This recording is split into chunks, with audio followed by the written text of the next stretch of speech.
Creative freedom के सारे झंडाबरदार आजकल बड़े विचलित हैं। अब साथ में हैं, उत्तेजित हैं, उद्वेलित हैं। धुरंधर के पहले पार्ट ने इनके मन की जिस पीड़ा को धतकाया था, धुरंधर के दूसरे पार्ट ने उसे ज्वालामुखी बना दिया है। बदहवासी में किसी को समझ नहीं आ रहा इस फिल्म की बुराई करें तो करें कैसे। इसलिए सबसे आसान है डायरेक्टर को संगी बता दो, मोदी भक्त करार कर दो और फिल्म पर प्रोपेगेंडा होने का एक ठप्पा लगा दो। काम खत्म, रिव्यू हो गया।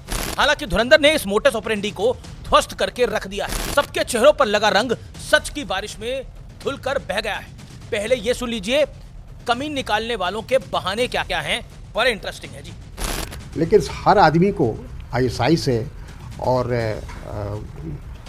किसी ऐसे ऑर्गेनाइजेशन से, टेररिस्ट ऑर्गेनाइजेशन से उसका लाभ जोड़ना, मेरा ख्याल है ये उनके साथ भी ज्यादती है। ये प्रोपेगेंडा पूरे देश में मुसलमानों के खिलाफ चलाया जा रहा है। ये बात अच्छी नहीं है। अपने देश के नागरिकों को ही दुश्मन बनाना अच्छी बात नहीं है। कौन सी फिल्म आपको देखना पसंद होगा? कौन सी फिल्म इनमें से आपको बेहतर नजर आती है? आइए दिखाते हैं कौन कौन सी है। एक तो कश्मीर फाइल्स है, एक इमरजेंसी है, एक धुरंधर है।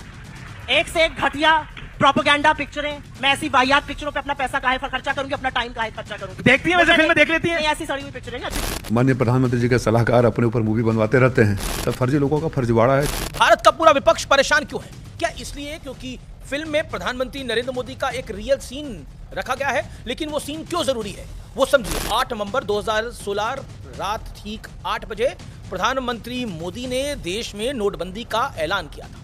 यानी एक झटके में 500 और 1000 रुपए की नोट बंद। सरकार ने इस फैसले के पीछे कई वजह बताई थी।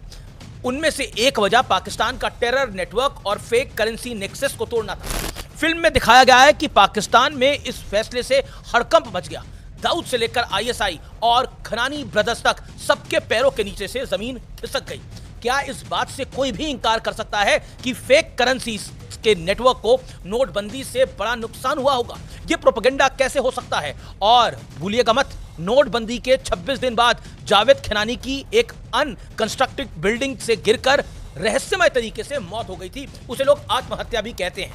आगे जानकारी मुझे भी नहीं है, लेकिन ये हुआ था, ये सत्य और तथ्य है, प्रमाणिक है। यानी खनानी ब्रदर्स को नोटबंदी के बाद दुनिया को अलविदा कहना पड़ा था। यह सत्य और तथ्य है। यह आज भी अलसुलझी पहेली जरूर है। फिल्म में बाहुबली गैंगस्टर अतीक अहमद को भी आईएसआई के इशारों पर काम करते हुए दिखाया गया है। अतीक अहमद की किससे सहानुभूति हो सकती है? कॉमन सेंस लगाइए और सोचिए, अतीक जैसे बाहुबलियों के पास, गुंडे मवालियों के पास आधुनिक हथियार, अनगिनत करेंसी, इतना पैसा, इतना रुतबा कहां से आता था? अतीक अहमद कौन सा 9 to 5 बैंक में नौकरी करने वाला एक बैंकर था? कुछ लोगों को इस बात से भी परेशानी है कि अतीक का नाम आईएसआई के साथ जोड़ा क्यों गया। इस हमदर्दी को क्या नाम दिया जाएगा, ये आप लोग तय कीजिए। किसकी फोटोएं वायरल हैं अतीक अहमद के साथ? कौन उनके कुत्ते से हाथ मिलाता था? सब पब्लिक में है भाई, मैं नहीं बोल रहा। फिलहाल आगे बढ़ते हैं। कौन भूल सकता है वो दिन जब एयर इंडिया की फ्लाइट IC814 को हाईजैक कर लिया गया था? याद है आपको? हाईजैकर्स में आतंकी जहूर मिस्त्री भी था। वो साल 2022 था जब जहूर मिस्त्री को पाकिस्तान में अज्ञात लोगों ने गोली मार दी थी। और यह भी सत्य और तथ्य है। फिल्म में भी जहूर मिस्त्री का किरदार है और उसे मरते हुए भी दिखाया गया है। जो कहानी प्रो इंडिया हो, जिसमें भारत की कहानी हो, वो प्रोपेगेंडा कैसे हो सकती है? सिर्फ और सिर्फ इसलिए क्योंकि उसमें प्रधानमंत्री मोदी और नोटबंदी का जिक्र आ गया है। यह बात समझना कितना मुश्किल है कि जिस दौर की कहानी होगी उस दौर के नेताओं और प्रधानमंत्रियों का तो जिक्र होगा ही होगा, वो स्वाभाविक है। क्या फिल्मों में, पुरानी फिल्मों में इंदिरा गांधी का जिक्र नहीं है? पंडित नेहरू की बात नहीं है? प्रकाश झा ने 2010 में एक फिल्म बनाई थी राजनीति। रणबीर कपूर, कटरीना कैफ सब थे उसमें, मनोज बाजपेयी थे। उसका ट्रेलर देखकर ऐसा लगा था कि जो किरदार कटरीना कैफ कर रही हैं वो सोनिया गांधी से प्रेरित हो सकता है। उस वक्त देश में डॉक्टर मनमोहन सिंह की कांग्रेस और सोनिया गांधी की सरकार थी। तब जानते हैं क्या हुआ था व्यूअर्स? कांग्रेस के 3 सदस्यीय डेलीगेशन ने फिल्म की पहली स्क्रीनिंग की। कांग्रेस की क्लियरेंस मिलने के बाद ही फिल्म रिलीज हो सकी। वो क्या शानदार दौर था। मुझे एक बात समझ नहीं आती है, अगर ये लोग धुरंधर को फीचर फिल्म मानकर देख रहे हैं तो फिल्में तो कहानियों पे बनती हैं और ये कहानियां काल्पनिक यानी इमेजिनरी या फिर रियल लाइफ इंसिडेंट से मोटिवेटेड, प्रेरित हो सकती हैं।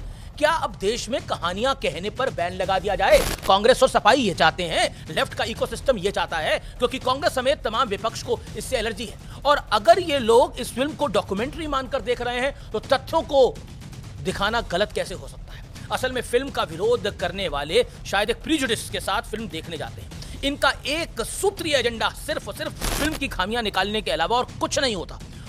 यह भी कहा जा सकता है कि इस फिल्म में हिंदू मुसलमान के बीच बंटवारे की खाई को गहरा करने की कोशिश हुई। यह कहा गया है वोट बैंक पॉलिटिक्स के बैनर तले ये लोग देशभक्त मुसलमानों को किसके साथ जोड़ रहे हैं? अतीक अहमद से? मैं नहीं मानता देश का मुसलमान अतीक अहमद जैसा है। जावेद खनानी से या दाऊद इब्राहिम से? मेरा फिर वही सवाल है, भारत की बात करना डिवाइसिव कैसे हो सकता है? जो लोग इस फिल्म को भाईचारे के खिलाफ बता रहे हैं, क्या वो कहना चाहते हैं कि भारत का मुसलमान देशभक्ति की बातें पसंद नहीं करता? शर्म आनी चाहिए इन लोगों को। मोदी का विरोध करना है कीजिए, लेकिन मोदी के चक्कर में देश का विरोध मत करिए। मैं कई बार बोलता हूं, मोदी भारत से बड़े नहीं है, भारत ही बड़ा है। भारत के दर्द की कहानियों को, शौर्य के किस्सों को, उपलब्धियों को किसी पार्टी के साथ जोड़कर छोटा मत कीजिए। थोड़ा टॉलरेंस और बढ़ाइए। खैर, नेगेटिविटी को साइड में रखते हैं। आज लेजेंड फिल्म लेकर राम गोपाल वर्मा की एक बात ध्यान में रखना जरूरी हो जाता है। उन्होंने कहा, धुरंधर फिल्म भारतीय सिनेमा में एक बड़ी छलांग है। यह सिनेमा की नई बेंचमार्क को सेट कर रही है। यह शोले से 100 गुना ज्यादा प्रभावशाली, इंपैक्टफुल है। इसके सामने मुगले आजम फीकी पड़ गई है। यह नए सिनेमैटिक ऑर्डर की शुरुआत है। आरजीवी यानी राम गोपाल वर्मा ने तो यहां तक कह दिया कि Hollywood film makers Steven Spielberg और क्रिस्टोफर नोलन को भी ये फिल्में देखनी चाहिए। प्रीति जिंटा ने फिल्म की तारीफ करते हुए क्या कहा? रिवेंज धुरंधर जैसा हो, वरना हो ही ना। तारीफ हो ही रही है तो पुष्पा क्यों पीछे रहते? अल्लू अर्जुन ने एक्स पर कहा, धुरंधर यानी स्वैग के साथ देशभक्ति, एक ऐसी फिल्म जो हर देशभक्त को गर्व महसूस कराएगी। इस फिल्म में तालियां बजाने वाले कई जबरदस्त पल हैं। अब आम पब्लिक की मन की बात भी सुन लीजिए। जो लोग धुरंधर को प्रोपेगेंडा और बांटने वाली फिल्म बता रहे हैं, ये खास उनके लिए है, with special thanks. Amazing movie, everyone should watch it. Next level. It was quite amazing. 2014 के बाद से हमारे देश के विपक्ष की यही एक बड़ी समस्या रही है। वो पब्लिक की नब्ज, मूड समझने की बजाय अपना नैरेटिव उन पर थोपते हुए दिखते हैं। इसका उन्हें खमियाजा भी लगातार भुगतना पड़ा है। इतनी बात तो पाकिस्तानियों को भी समझ आ रही है। यकीन ना हो तो खुद सुन लीजिए पाकिस्तानी चैनल्स क्या कह रहे हैं। पाकिस्तान का मुस्तकबिल अब हिंदुस्तान का अगला बादशाह आ गया। मुझे ऐसा लग रहा है पाकिस्तान का अगला बादशाह आ गया। आर माधवन जो है, उनका एक डायलॉग जो बीच में हौसला ईंधन बदला जाने वाला है ट्रेंडिंग पे। बिल्कुल। फिनलैंड के राष्ट्रपति अलेक्जेंडर स्टब बीते दिनों भारत में थे। उन्होंने एक इंटरव्यू में कहा कि भारत आने से पहले उन्होंने धुरंधर फिल्म देखी और उन्होंने प्रधानमंत्री मोदी को भी इसकी जानकारी दी। अलेक्जेंडर स्टब ने उसी इंटरव्यू में यह भी कहा था कि उन्हें पार्ट 2 का बेसब्री से इंतजार है। इसके बाद अलेक्जेंडर स्टब लंदन में कैनेडियन पीएम मार्क कार्नी के साथ जॉगिंग के दौरान बोले, जब से धुरंधर की बात की है मेरा इंस्टाग्राम एंगेजमेंट जबरदस्त तरीके से बढ़ गया है। यानी पब्लिक कनेक्ट। छोटा सा कंक्लूजन यह है कि भारत के एक व्यक्ति ने इतनी जबरदस्त शानदार फिल्म बनाई है, वर्ल्ड क्लास सिनेमा क्रिएट किया है, उसकी तारीफ करनी चाहिए, उस पर गर्व होना चाहिए। तो कम से कम प्रोपेगेंडा बताकर उसका अपमान तो मत कीजिए। देश को, देश के लोगों को और बाहर के लोगों को भी ये फिल्म बहुत पसंद आ रही है। आगे उनकी मर्जी। बाकी आपको धुरंधर 1 और 2 कैसी लगी मुझे जरूर बताइएगा। और ये फिल्म वाकई धुरंधर है। जिसने धुरंधर नहीं देखी ना, उसने कुछ नहीं देखा। देखना जरूर।